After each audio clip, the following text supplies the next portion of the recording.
কত মুখ মন্দ হাসি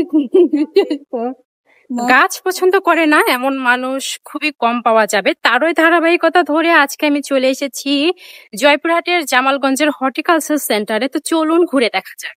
হ্যালো সবাইকে, দিস ইজ মি লিমা। চলে এসেছি জয়পুরহাট জামালগঞ্জের হর্টিকালচার সেন্টারে। জয়পুরহাটের এই হর্টিকালচার সেন্টারে যাওয়ার জন্য প্রথমে যেতে হবে জয়পুরহাট জেলায়। সেখান থেকে বাসে চড়ে চলে গিয়েছিলাম জামালগঞ্জ বাজারে। জয়পুরহাট থেকে জামালগঞ্জ চারমাথা যাওয়ার জন্য ভাড়া পড়ে মাত্র 20 টাকা, এবং জামালগঞ্জ চারমাথা থেকে অটো বা ভ্যানে করে হর্টিকালচার সেন্টারে যেতে হয় এবং সেখানে ভাড়া পড়ে মাত্র 5 টাকা। সবার সুবিধার্থে জানিয়ে রাখি, অটো বা ভ্যান থেকে নামার পর প্রায় হাফ কিলো হাঁটার পরে দেখা মিলবে এই হর্টিকালচার সেন্টার। তবে এই হাফ কিলো হাঁটতে আপনাদের কোনো ক্লান্তি লাগবে না। এই রাস্তাটা এত বেশি সুন্দর ছিল এবং এই হাফ কিলো হাঁটতে হাঁটতে আপনারা হর্টিকালচার সেন্টারের এরিয়ার একটা আইডিয়া পেয়ে যাবেন। এই হর্টিকালচার সেন্টারে ঢোকার পর প্রথমে আমার এত বেশি ভালো লেগেছে, কারণ দেখেন ওনারা নামাজের জন্য এখানে সুন্দরভাবে জায় নামাজ দিয়ে নামাজের একটা আয়োজন করে রেখেছিলেন। আমি এখন আছি একদম হর্টিকালচার সেন্টারের ভিতরে।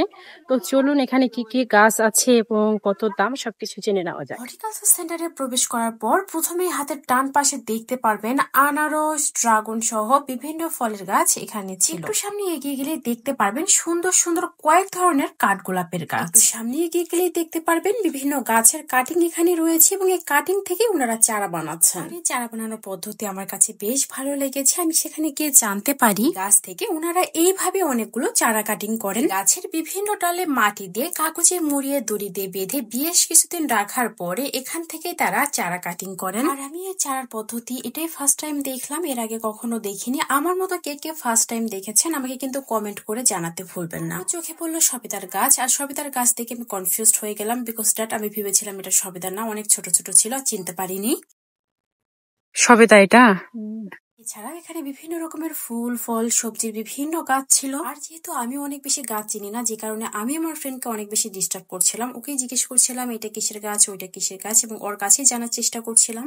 আসসালামু আলাইকুম ভাইয়া, এই গাছের নাম কি? এই গাছের নাম চাইনিজ টগর। চাইনিজ টগর।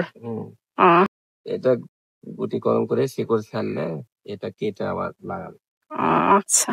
আর এই পাশটাতে ছিল লিচু এবং জবা ফুলের গাছ, আর এখানে অনেক মানুষজন কাজ করছিল। আপনারা দেখতে পাচ্ছেন হয়তো সামনে। এখানে যারাই কাজ করছেন তারা হয়তো বা বীজ রোপণ করছেন কিংবা চারা কাটিং করছেন। এছাড়াও এক পাশে অনেকগুলো আমের গাছ ছিল। জানা যায় সেখানে অনেক জাতের আমের গাছ ছিল। সময় স্বল্পতার কারণে আমি সে পর্যন্ত যেতে পারিনি। তবে চেষ্টা করব অন্য কোনো দিন, অন্য কোনো সময় এই হর্টিকালচার সেন্টারকে আপনাদের সামনে আরো সুন্দরভাবে উপস্থাপন করার জন্য। আশা করছি আজকের ভিডিওটা আপনাদের কাছে ভালো লেগেছে এবং আজকের ভিডিওটা অনেক বেশি উপকারী ছিল, এবং কার কাছে কেমন লেগেছে আমাকে কিন্তু কমেন্ট করে জানাতে ভুলবেন।